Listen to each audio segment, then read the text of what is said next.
नमस्कार, चरक घोष चैनल में आप सभी का स्वागत है।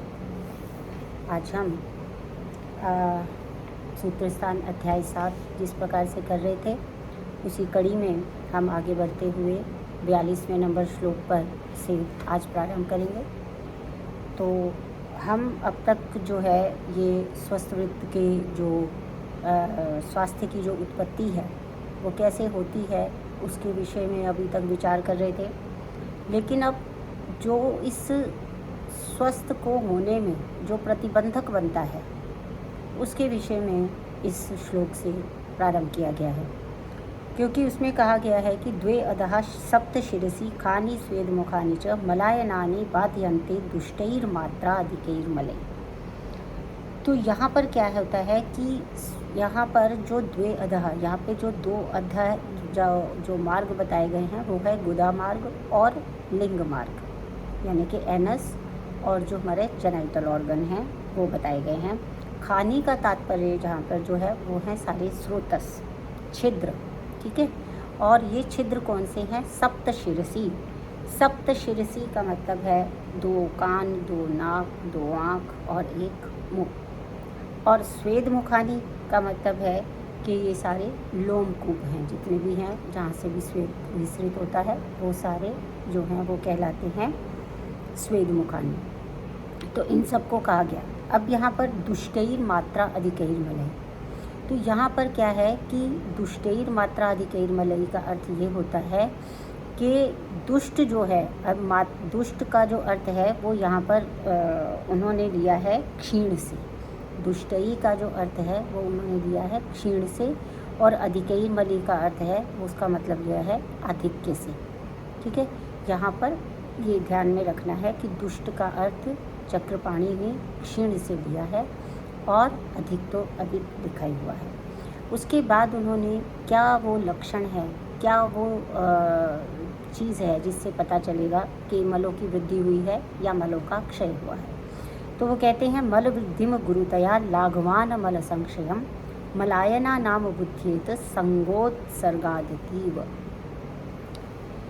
यहाँ पर 2 चीज़ें हैं। देखिए, हमें कैसे पता चलेगा कि मल की वृद्धि हुई है या मल का क्षय हुआ है? तो जब मल का संग हो जाता है, यानी कि मल बाहर नहीं आ रहा है, तो इसका अर्थ ये हुआ कि मल के शरीर के अंदर जो मलायनन है, जहाँ से मल को बाहर आना था वो मल वहाँ से बाहर नहीं आ रहा है। इसलिए वो जो मलायनन है, वो जो मलायन है वो क्या है, वो भारी हो जाएंगे, गुरु हो जाएंगे, क्योंकि उसके अंदर मल का संचय हो गया है और वो शरीर से बाहर नहीं आ रहा है। तो मल की वृद्धि जो है वो हमें मलायन की गुरुता से प्राप्त हो जाती है, पता चल जाता है कि मल वृद्ध हो गया है। जबकि जब वो मल अत्यधिक उत्सर्ग होता है, जिसका जैसे अतिसार हो जाता है, छर्दी हो जाती है, तो उसमें मल का अत्यधिक शरीर से बाहर जाने लगता है, स्वेद से अत्यधिक जो लोमकूप हैं उनमें से स्वेद बाहर आने लगता है। तो ये सारी जो चीज़ें होती हैं, इनका जो इनसे जो मलायन हैं वो थोड़े से स्ट्रॉन्ग, मतलब थोड़े से वो भारी हो जाते हैं। यदि वो बाहर नहीं आए तो भारी हो जाते हैं, और यदि वो ज़रूरत से ज़्यादा बाहर आ जाए, अति उत्सर्ग हो जाए, तो वो हल्के हो जाते हैं। तो यहाँ पर क्या होता है कि मतलब चक्रपाणी इसको विशेष रूप से ये बताने का प्रयास कर रहे हैं कि जब मान लीजिए किसी को कॉन्स्टिपेशन हो जाती है, तो उसका जो पुरीश है वो वहाँ पे रुक गया है, तो वो जो मलायन है वो वहाँ पे उसको भारीपन लगता है। आपको देखेंगे कि कॉन्स्टिपेशन होता है तो एब्डोमेन में भारीपन लगता है, डिस्कम्फर्ट लगता है, डिस्टेंशन होती है, ऐसी सब फीचर्स आते हैं। तो उसमें क्या होता है कि मल की वृद्धि होगी, और इसका मतलब है कि वो मल की वृद्धि जो है वो पीड़ा पहुंचाने वाली है, स्वास्थ्य में बाधा उत्पन्न कर रही है ना, स्वस्थ रहने में बाधा उत्पन्न कर रही है। क्योंकि अगर हमें किसी भी तरीके की पीड़ा होती है, किसी भी तरीके का डिस्कम्फर्ट होता है, तो हम उसको स्वस्थ नहीं कह सकते, तो वहाँ पर बाधा होती है। पर यहीं पर अगर मल का निष्कासन हो जाता है, कैसे भी हो जाए, अपने आप हो जाए या फिर कोई औषधि के द्वारा हो जाए, तो उससे क्या होगा कि वो मल जो है वो बाहर आ जाता है, और उसके उत्सर्ग से मलायनन में शुद्धि हो जाती है, तो वहाँ पे लघुता आ जाती है। तो इस प्रकार से जब मलायन की जो शुद्धि या लघुता हो जाती है, तब हम उसको जो है वो स्वस्थ कहते हैं, कि वो अपने प्राकृतस्थ रूप में वापस आ गया है, ठीक है ना। प्रकृतिस्थ यानी कि जो उसका प्राकृत स्वरूप है उसमें वो वापस आ गया है। तो इससे हमें ये चीज़ जो है वो समझनी चाहिए, ठीक है। क्योंकि हम यहाँ पर जो मल की चर्चा कर रहे हैं वो मल हम शरीर के की सापेक्षता में शरीर को ध्यान में रखकर कर रहे हैं। अगर मल शरीर में रुकता है तो वो मल की शरीर में वृद्धि है, जबकि वो बाहरी रूप से तो कम निकल रहा है। तो लेकिन हमारे को जो हमारे स्वास्थ्य में बाधा हो रहा है वो हो रहा है उस मल का अंदर रुकना। तो उसको भी गौरव और लघुता, जो मलायनों की जो गुरुता और लघुता है, उससे हमें जो है वो ये समझना है कि मल दुष्ट हुए हैं यानी क्षीण हुए हैं या फिर उनकी वृद्धि हुई है। तो ये हमें समझना है।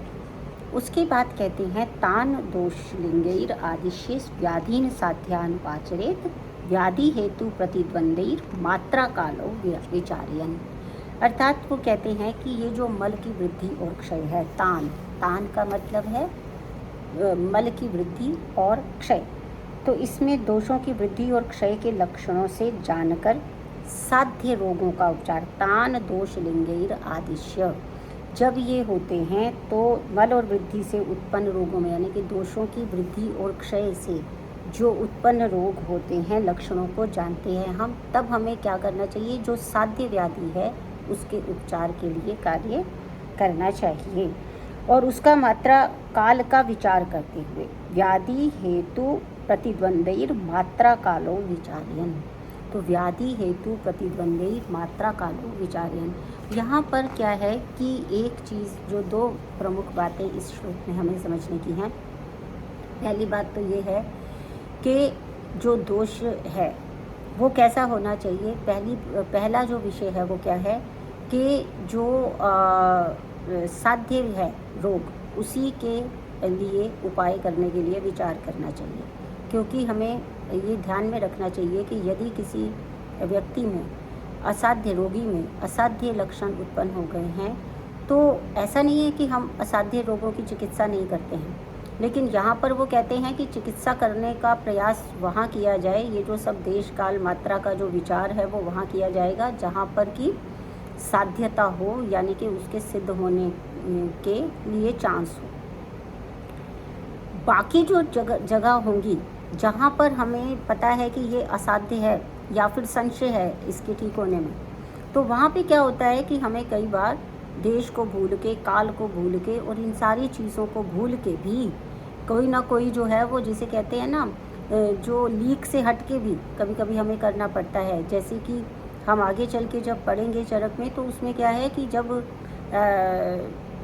ये पता चल जाए कि भाई अगर हम इसमें कोई क्रिया नहीं करेंगे तो उसकी मृत्यु निश्चित हो जाएगी, अक्रियायाम ध्रुवो मृत्यु, और क्रियायाम संशयो भवेत्, और अगर करते हैं तो उसमें उसके बचने का में संशय है, तो हम तब क्या करते हैं, सर्प विष तक का भी प्रयोग कर लेते हैं।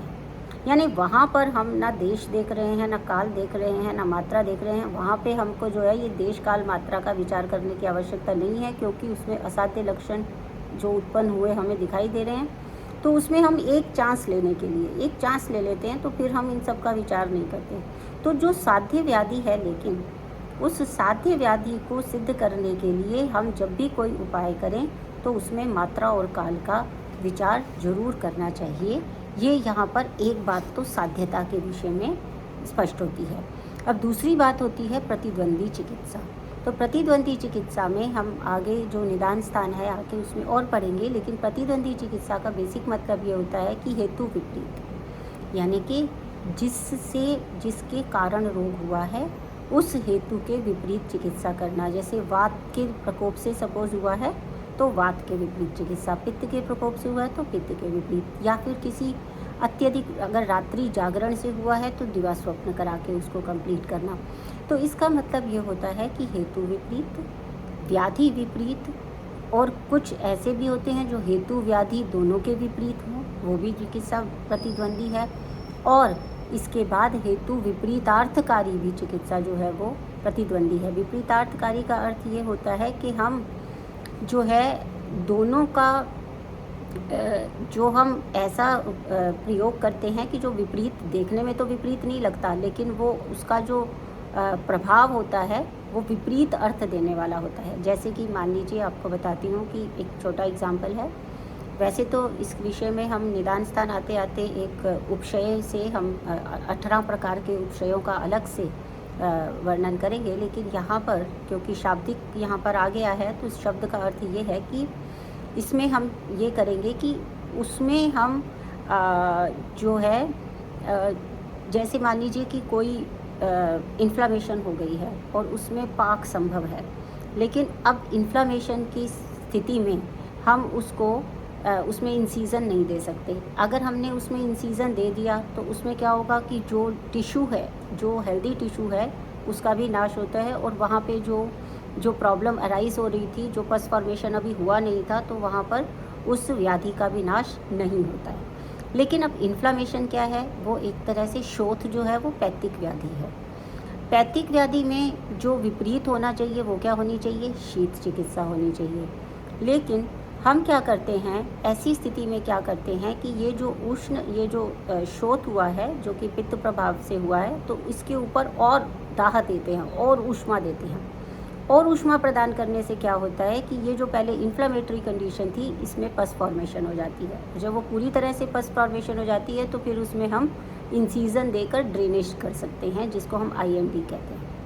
ऐसा करने से क्या होगा कि जो टिश्यू है वो नष्ट नहीं होगा, और उसमें हम एक पूरी तरह से एक्सीजन, उसका पूरे का पूरा जो भी पस है उसको वहाँ से निकाल सकते हैं, और उसके बाद उसकी वूंड की तरह से हम ट्रीटमेंट आसानी से कर सकते हैं। तो यहाँ पर क्या हुआ, विपरीत अर्थकारी।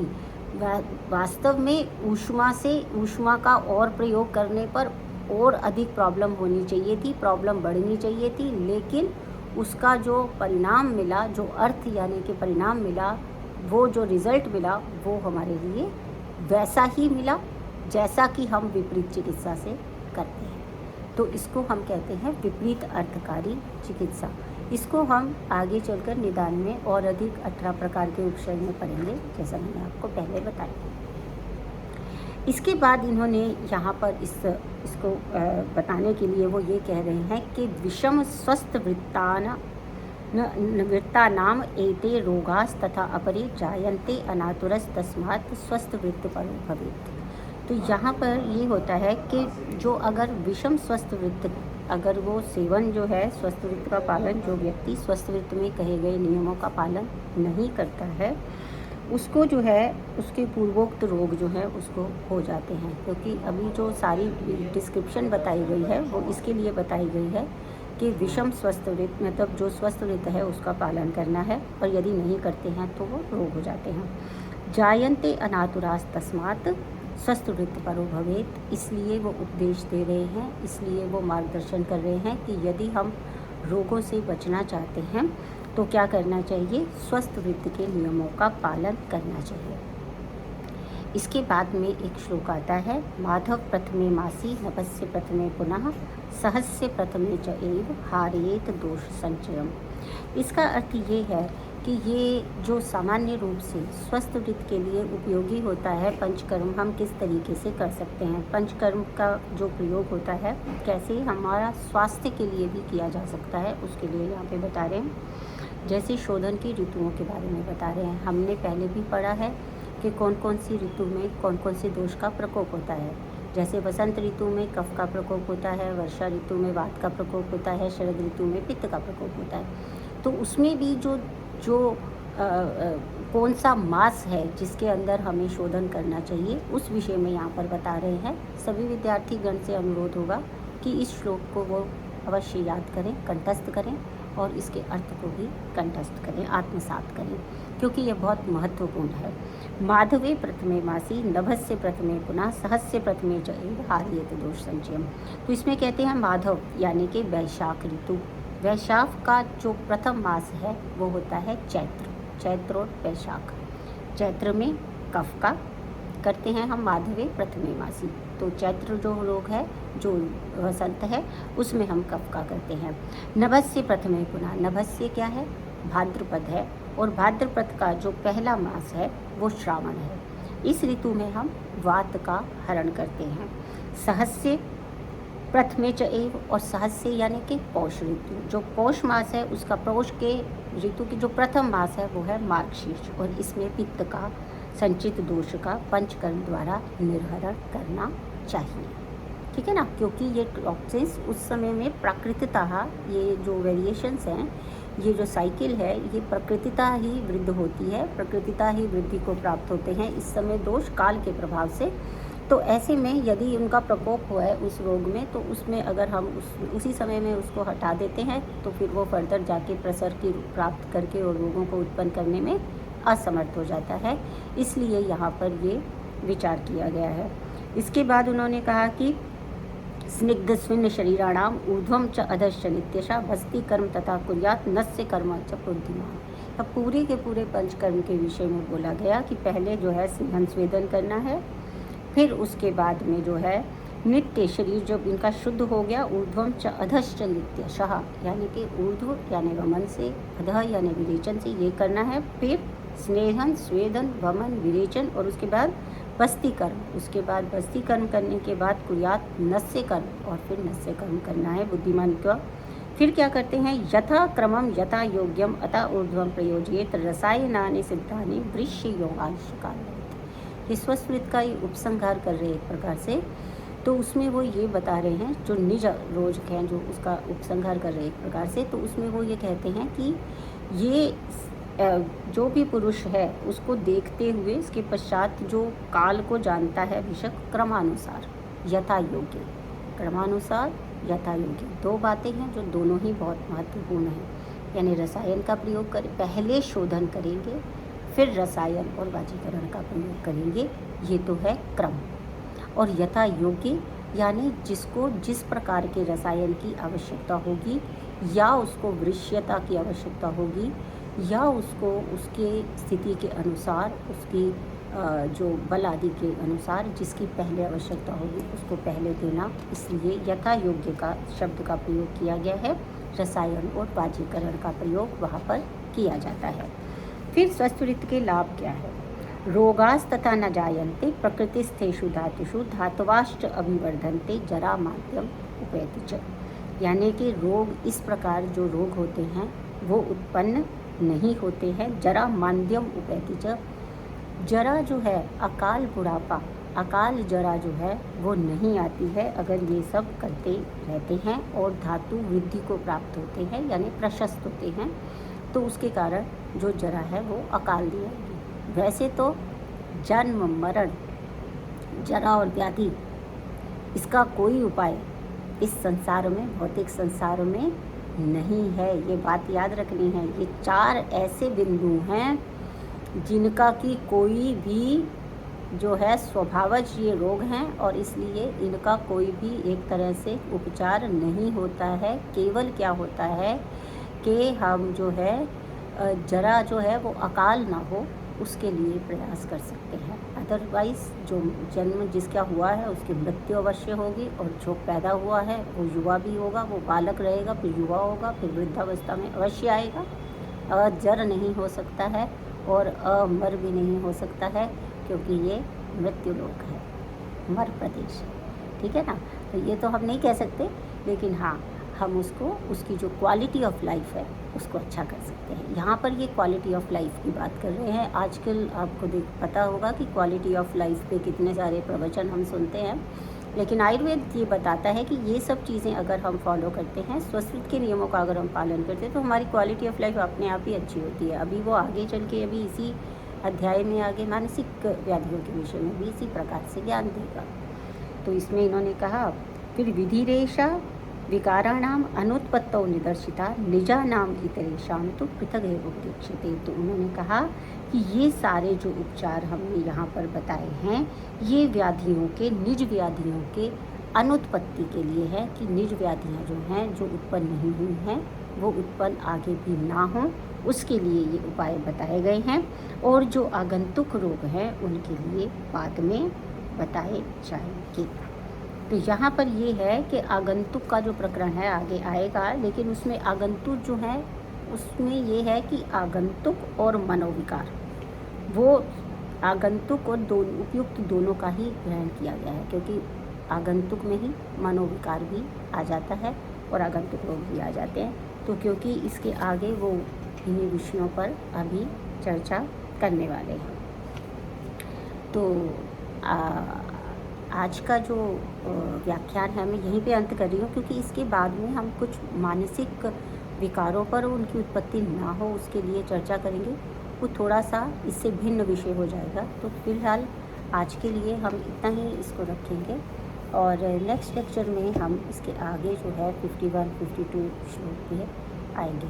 तब तक के लिए आप पढ़ते रहिए और आपके जो भी प्रश्न हो आप मुझे इस कमेंट बॉक्स में लिख के भेज सकते हैं। और इसके अलावा अगर आपकी इच्छा हो कि आप कोई और विषय पढ़ना चाहते हैं, किसी की भी जो भी इस को सुनते हैं उनकी इच्छा हो कि हम कोई विशेष रूप से कोई और विषय सुनना चाहते हैं, तो आप वो भी कमेंट बॉक्स में लिख के भेजिए, तो मैं उसको पहले ले लूँगी।